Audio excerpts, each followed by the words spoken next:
quando houve a tal da redemocratização, todos os políticos que emergiram das catacumbas ou voltaram do exílio eram esquerdistas, todos eles. Alguns profundamente comprometidos com o Partido Comunista desde há décadas, né?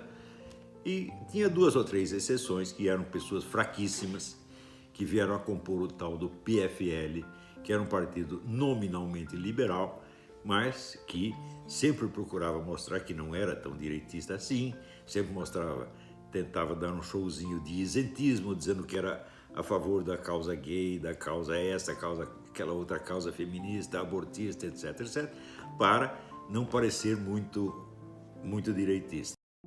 Pois bem, pessoal, para contextualizar, nós temos que observar que o PFL, citado pelo professor, hoje é o Democratas. O Democratas, que se diz um partido de centro-direita, porém sempre está a dar sinais ao progressismo, justamente para não parecer tão de direita assim, como o professor bem explicou.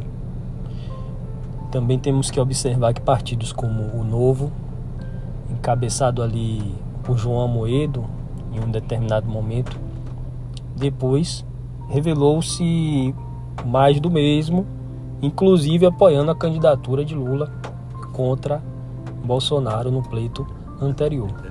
O PFL era todinho composto desses palhaços, é um partido que acabou se implodindo a si mesmo para desimpedir o caminho. A função dele era esta, servir de camisinha para os outros partidos. Fora disso, havia 3 agremiações em jogo, que eram o PT, o PSDB e o PMDB. Desses, assim, o PT era assim, o comunista mais radical, o PSDB era o comunista adocicado e o PMDB, que sempre foi controlado pelo Partido Comunista, tinha a função de parecer o partido isento, quer dizer, o partido sem autodefinição ideológica, onde os 2 outros podiam fazer as misturas que quisessem. Este composto, que era estava 100% a serviço dos comunistas, foi o que constituiu o que nós chamamos a democracia brasileira, a redemocratização. Então era um sistema calculado para haver sempre um rodízio de poder entre o PT e o PSDB, com a ajuda dos seus servidores no PMDB. Isto foi a democracia. Ora, acontece que esta democracia estava contra a maioria da população. A maioria da população brasileira, segundo todas as pesquisas, era acentuadamente conservadora, sobretudo no ponto de vista moral e social. Isso todas as pesquisas, inclusive da Datafolha, mostravam isso. Então, num país que tinha a maioria de 70% a 80% de conservadores, você não tinha um partido conservador, não tinha um jornal diário conservador, não tinha um canal de TV conservador, não tinha uma universidade conservadora, não tinha uma revista semanal conservadora, não tinha nada.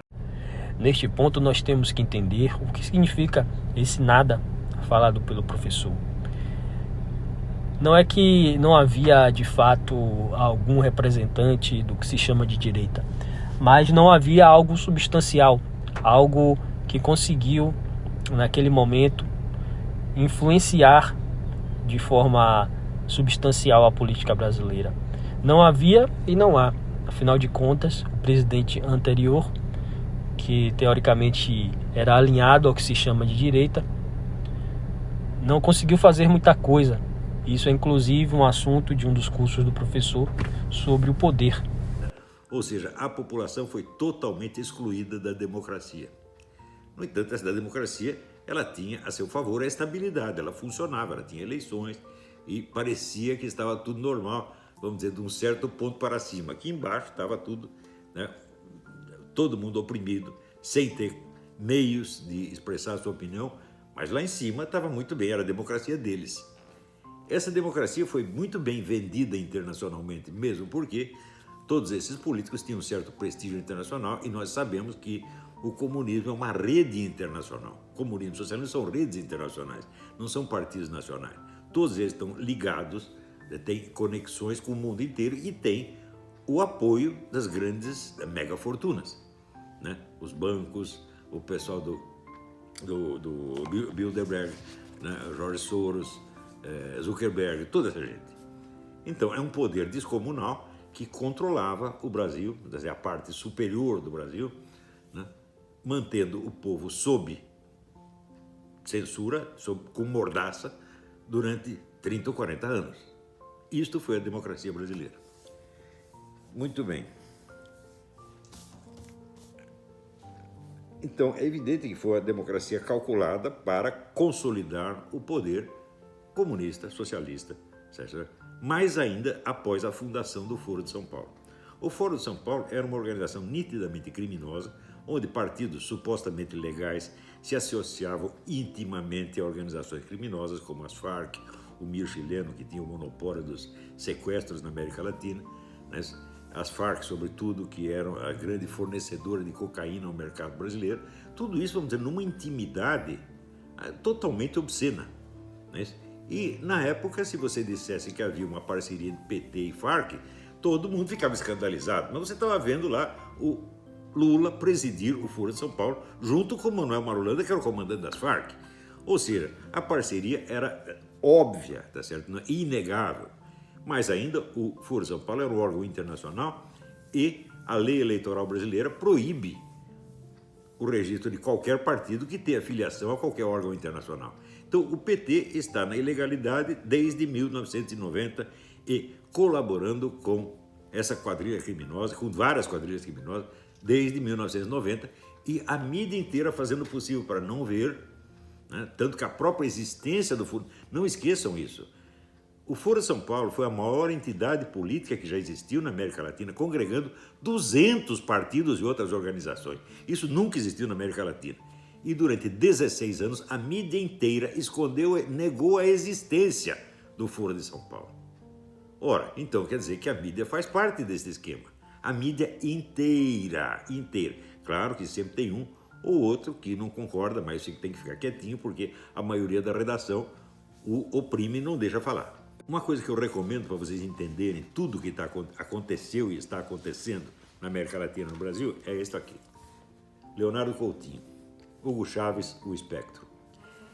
Isso aqui mostra, baseado só em documentos oficiais do começo até o fim, o envolvimento do governo da Venezuela no tempo do Hugo Chávez e agora, narcotráfico, terrorismo no mundo inteiro. Por que a Venezuela foi para o buraco? Por que acabou a economia venezuelana? Porque o Hugo Chávez, que se elegeu prometendo restaurar a economia, destruiu tudo, financiando o terrorismo e narcotráfico no mundo inteiro, com a ajuda do seu Lula e do PT. Então, esta gente está envolvida numa rede criminosa de tamanho descomunal. Tanto que condenar o Lula por causa de um sítio ou de um apartamento é ridículo, né? Isso aí é a mesma coisa que você condenar o Stalin porque o Stalin peidou, você tá entendendo? A proporção é esta, né? Veja, a classe jornalística é 100% cúmplice desta coisa, né? São todos criminosos, gente, não estou brincando.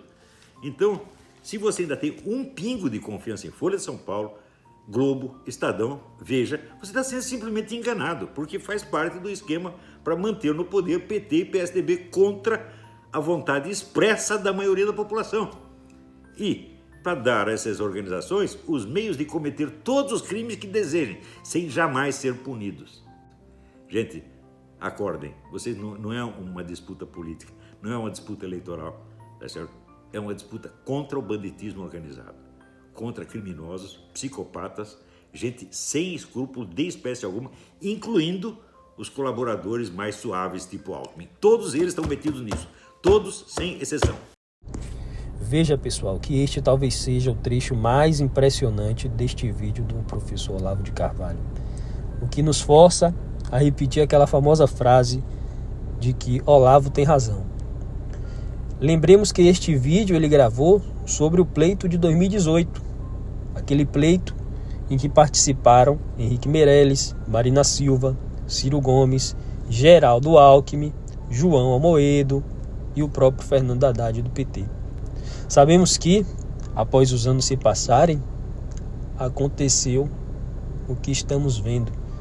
Geraldo Alckmin, expressamente citado pelo professor, virou vice de Lula. Tá? Então, acordem.